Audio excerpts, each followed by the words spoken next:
Mari kita lihat sekarang muaranya atau tujuannya itu kemana. Kenapa ada penatua? Kenapa ada diaken? Kenapa ada tubuh Kristus? Mengapa? Nah, kalau kita tahu tujuannya ini, maka semua yang kita bingungkan itu bisa terjawab. Kita lihat 1 Timotius 2 ayat yang keempat. Nah, apa saja yang kita bicarakan, yang kita doakan, yang kita pikirkan, yang kita sidangkan, yang kita rapatkan, yang kita gumulkan, apa saja istilah-istilah. Kita puasakan, kita doa semalamkan, kita rapat, kita kumpulkan dana, harus menuju ke satu muara ini. Kerancuan-kerancuan yang sering terjadi. Kenapa dia akan begini? Kenapa penatua begitu? Katanya kamu penatua, tapi kenapa fungsinya diaken? Katanya kamu diaken, kenapa kamu jadi penatua? Kan jadi kacau semuanya. Sampai tiba pertanyaan tadi, mana yang betul? Bertemu atau dekat? Melihat atau bertemu? Saudara, itu bisa jadi macam-macam dalam hidup kita. Mengapa ini semuanya muncul? Karena muaranya kita nggak tahu mau dibuang kemana. Tujuannya kemana? Saudara dapat? Kita tidak menemukan ayat manapun sejelas satu ayat ini. 1 Timotius 2 ayat 4. Apa yang dikehendaki Bapa di surga? Apa yang diinginkan Bapa di surga? Dia nggak ingin 2, nggak ingin 3. Dia cuma ingin 1 saja. Apa yang dia inginkan? Ya, ayo terus. Semua orang ya. Saudara, sudahlah. Jangan pusing-pusing lihat macam-macam. Dari awal tadi Pak Es sudah bilang. Walaupun pakai istilah, kapan terakhir kita baptis orang? Istilah itu artinya, kapan terakhir kita menyelamatkan orang berdosa? Walaupun semua kita tidak perlu jawaban itu, tapi Tuhan yang perlu. Asal kita mau jujur pada diri kita sendiri. Kapan terakhir kita memenuhi keinginan Bapa di surga? Kalau saya mau katakan dengan tegas, dia itu nggak butuh ibadah kita. Setuju tidak? Untuk apa kita rajin ibadah kalau nggak pernah menyelamatkan orang berdosa? Untuk apa kita bersekutu antar penatua diaken? Maaf, bukan saya mementahkan, cuma ini pemikiran saja. Kalau kita nggak pernah memenangkan orang. Jadi begini, di tahun yang baru ini konsep kita adalah kita akan pulang ke masing-masing lokal kita. Itu bukan sibuk nambah penatua atau ngurangi penatua, nambah diaken atau ngurangi diaken, gak sibuk itu. Kapan kita bersekutu lagi? Saudara maaf, percuma kita sering bersekutu, duduk-duduk habis itu makan, setelah doa makan lagi. Maaf. Bukan itu. Pulang dari sini, yang kita garap adalah, saudara tinggal di satu desa, kecamatan, atau provinsi. Ya, perhatikan. Nah, kalau kita di kecamatan, di sebuah desa, berapa jumlah pemabuk di desa ini? Berapa persen dari sekian keluarga yang bermasalah di desa ini? Berapa jumlah anak remaja yang di bawah umur 17 tahun sampai 10 tahun, dan berapa persen yang bermasalah dengan orang tuanya? Berapa persen di desa kita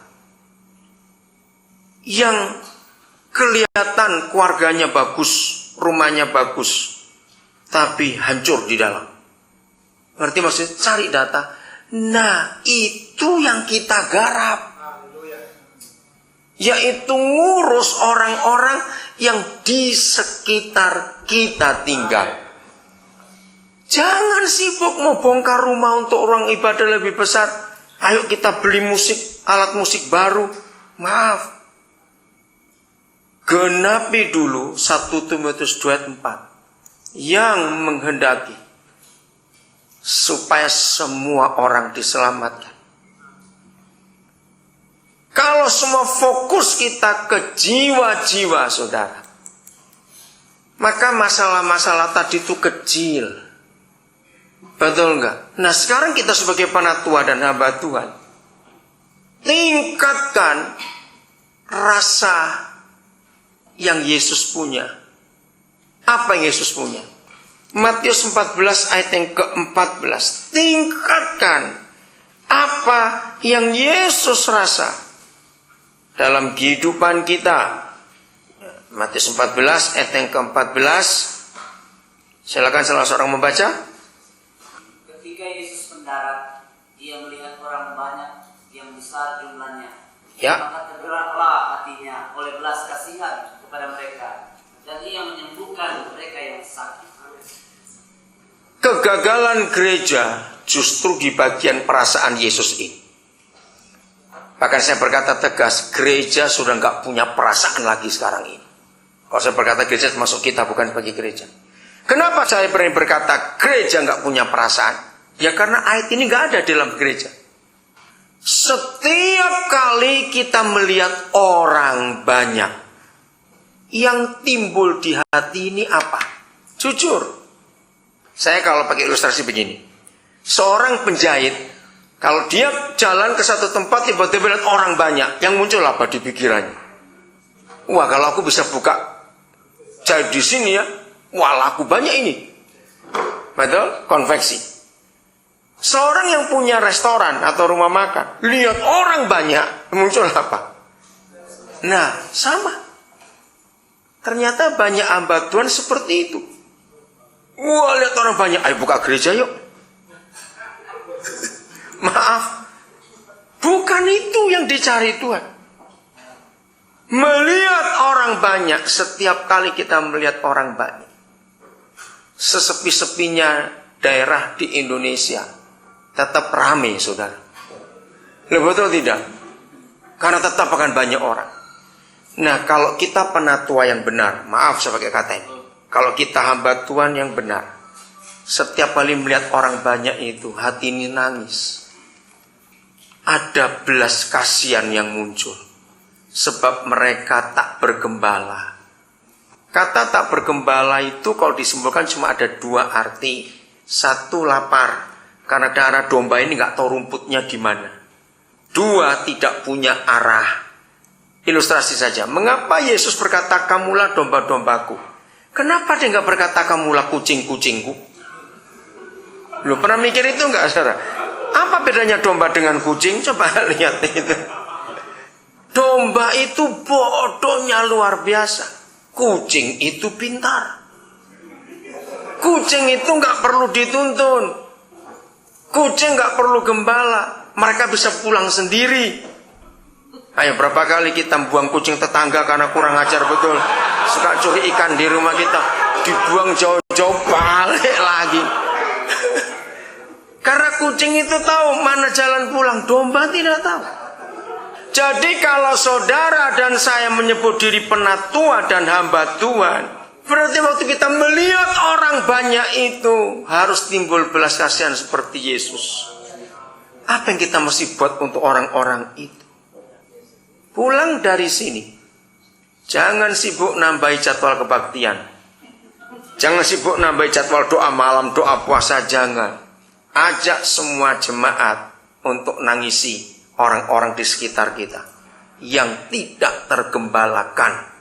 Dalam arti dua hal tadi, nggak bisa makan, baik jasmani maupun rohani, dan tidak tahu arah hidup itu kemana. Kita yang mewakili Yesus sebagai penatua, saudara, dengan pangkat, istilah itu pangkat dan kedudukan penatua dan diaken atau hamba Tuhan, kita punya tanggung jawab sebagai gembala, saudara. Dan jangan cuma gembalakan yang sudah Kristen. Maka itu hentikan hanya mikir kebaktian atau ibadah, hentikan. Mulai, saya ingin katakan ini, setiap kita sebagai hamba Tuhan dan penatua harus punya sikap rakus untuk menyelamatkan sebanyak-banyaknya orang. Tahu kata rakus? Jangan cuma rakus kalau kita lihat makanan saja. Maaf ini. Jangan. Kita harus rakus melihat orang-orang yang tak tergembalakan. Kita harus buat sesuatu. Apa yang saudara pikir tentang Yohanes 3:16? Jujur jawab. Saudara, kalau ada orang tanya kepada kita, dari sekian puluh ribu ayat di Alkitab,